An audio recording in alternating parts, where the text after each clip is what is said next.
Graça e paz, meu irmão. Gratidão damos a Deus pela oportunidade nesse novo dia estar para poder meditar na palavra do Senhor com alegria e com a certeza de que andar em Deus é sempre melhor para todos nós. Nossa meditação de hoje, no dia 17 de março de 2025, está no segundo livro das Crônicas, capítulo 32, e a gente vai utilizar o versículo 8 como versículo de trabalho. Nele encontramos: com ele está o braço de carne, mas conosco o Senhor nosso Deus, para nos ajudar e para guerrear nossas guerras. E o povo descansou nas palavras de Ezequias, rei de Judá. Ao a gente analisar aqui o capítulo 32, a gente tem que ter em mente que essa história de Ezequias, e aqui vai ter vamos dizer assim, um confronto com Senaqueribe, rei da Síria, ela vai estar melhor destacada entre o capítulo 18, 19 e 20 de 2 Reis. Tá? 2 Reis. Todos esses devocionais, esses capítulos citados, nós temos aqui na nossa playlist. Ou seja, eu acabei fazendo uma mensagem sobre cada um. Se você quiser, se você tiver interesse, você pode ir lá e verificar. Mas também, para que você entenda e para que você compreenda os detalhes ou a amplitude de informações daquilo que está envolvido nesse capítulo, no que se trata aqui de uma forma resumida, você tem que ter aqui no mínimo ir na Bíblia e ler. E é o que eu te recomendo. Sempre quando a gente trouxer algum devocional, tenha em mente que a leitura do capítulo é necessária. Às vezes até mais passagens. E a gente vai aqui lentamente. Nós temos a história, então, de que, muito claramente, aqui a nossa narrativa, nosso relato bíblico, a narrativa bíblica, traz que com o rei Senaqueribe, o braço de carne, a força, né, a letalidade, a capacidade de vencer, porque Senaqueribe, durante a região ali, inclusive já tinha conquistado as tribos de Israel. As tribos de Israel já tinham sido até, vamos dizer assim, dissipada. E agora ele se jogava na direção das tribos de Judá.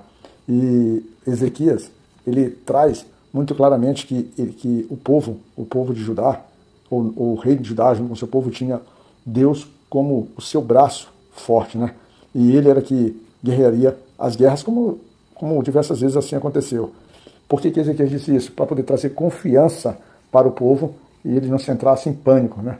Então essa é uma realidade trazida nas palavras do rei Ezequias. E o próprio rei Ezequias, também no versículo 7, ele deixa uma mensagem mandando que o povo esforçai-vos e tenha de bom ânimo, né? Bom ânimo, ou seja, que eles não deveriam se assustar com a multidão do exército sírio. Não deveria. Porque, como nós já retratamos no próprio versículo 8, há um maior, ou seja, há um ser maior, há um Deus maior, há alguém maior do que o próprio reino da Síria com o povo de Judá, com a cidade de Jerusalém. E é dentro dessa confiança que vai se estabelecer. Mas Ezequias, ele toma algumas medidas, né? Ele toma medidas, vamos dizer assim, ele tapa as fontes para que o exército assírio não tivesse, por exemplo, suprimento de água. Ele fortifica cidades e um muro quebrado até as torres. Ele fortifica a cidade de Milo, na cidade de Davi. Ele mandou preparar armas e escudos em abundância. Ele pôs oficiais de guerra sobre o povo.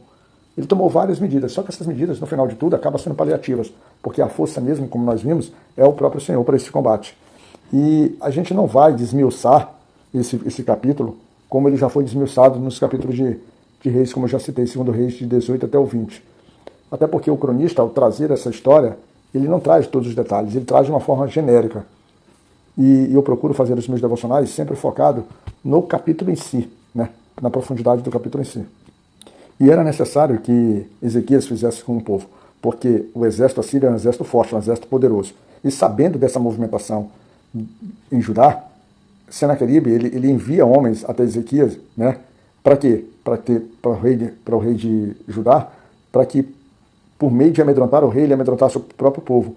Porque ele sai ali do versículo 11, até o versículo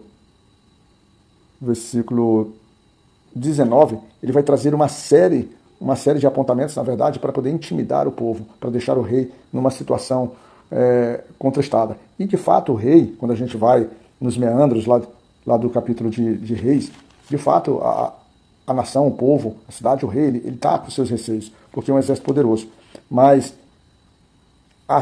o Assírio, ele começa a comparar que nenhuma nação em que o exército assírio foi em marcha em direção a essa nação, ela conseguiu resistir. Nenhum Deus foi capaz de livrar esses povos das mãos dos assírios. E então o povo, ele deveria estar consciente e não aceitar que Ezequias os enganasse, ou seja, criasse neles uma falsa moral, que eles pudessem dar crédito a Ezequias, porque o exército de Ezequias não seria capaz de suprimir a contenda dos assírios. E ele vai trabalhando isso, é uma guerra, na verdade, de nevo, levando, estimulando o povo a ficar em pânico. E as coisas ficaram tão difíceis que o próprio Senaqueribe escreveu também cartas para blasfemar do Senhor Deus de Israel e para falar, ou seja, ele blasfemava. Ele na verdade, ele criava um sentimento de pânico, um sentimento de temor. Mas o final de toda essa história, é que como o rei Ezequias, né? O final dessa história a gente começa a ver lá no versículo 20, que diz assim, ó, porém o rei Ezequias e o profeta Isaías, filho de Amós, oraram por causa disso e clamaram ao rei, ao céu.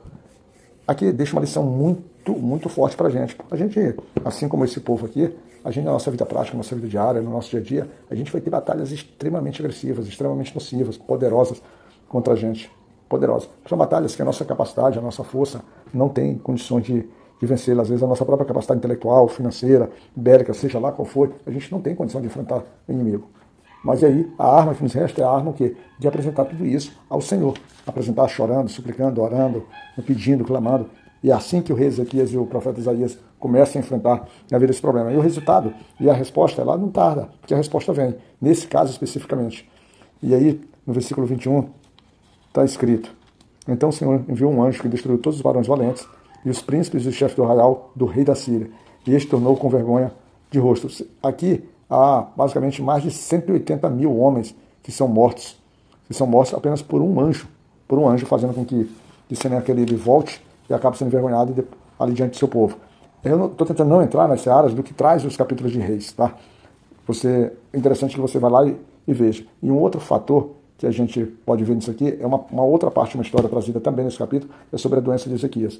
Sobre essa parte dessa doença, nós temos um relato que o profeta Isaías vai até a casa do rei Ezequias e diz para que ele arrumasse a casa dele, porque ele morreria, né? Ele deveria deixar arrumado, ele morreria. Mas o rei Ezequias é alguém que efetivamente tinha uma relação de fidelidade com o Senhor, era reto.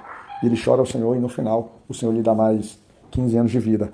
Só que a gente consegue ver nesses 15 anos de vida novos de Ezequias, a gente vê que ele, de alguma forma, ele se distanciou do Senhor. Ele deixou se exaltar. Ele foi soberbo. E essa soberba e essa exaltação trouxe prejuízo tanto para ele quanto para, novamente, sobre Judá, que havia vencido o rei Senaqueribe através do anjo. Mais uma vez, Ezequias ele volta a se humilhar, né? E volta a se humilhar, convocando também o povo, e a indignação do Senhor não cai completamente sobre si. Mas, de uma forma geral, o que a gente pode ver isso é mesmo quando alguém efetivamente é de Deus, mas por alguns momentos, ou por alguns vacilos, ou por situações muito específicas, às vezes a gente acaba, vamos dizer assim, dando mau testemunho e ficando mais fraco em determinados pontos da nossa fé. Mas aproveitando essas brechas, né, essas brechas que Ezequias foi deixando, essa exaltação, tudo isso, apesar de ter se humilhado ao Senhor, aparece aquele caso lá dos embaixadores da Babilônia, né, que visitam o reino e ele mostra tudo. E no final, ali é o começo da queda de Ezequias, ou seja, ele mais por uma decisão precipitada, ele coloca a sua nação sobre a conquista de um império muito mais poderoso que o Império Assírio. E assim a gente vê, né, que essa fidelidade, esse caminho reto ao Senhor é algo extremamente difícil, porque às vezes a gente está sempre sendo testado, está sempre sendo, vamos dizer assim, submetido a essas provações e por vezes a gente acaba não sendo aprovado especificamente em casos específicos. Esse é o desafio, a gente se manter longe da nossa soberba, né, para que a gente não tenha uma queda. Mas ainda assim com essas falhas momentâneas ou pontuais, Ezequias ele foi um homem respeitável e um homem que muito fez pela obra do Senhor, tá certo? Fica na graça de Deus Pai Todo-Poderoso, que Deus te abençoe e que a gente possa se encontrar no próximo devocional. Que Deus te cuide.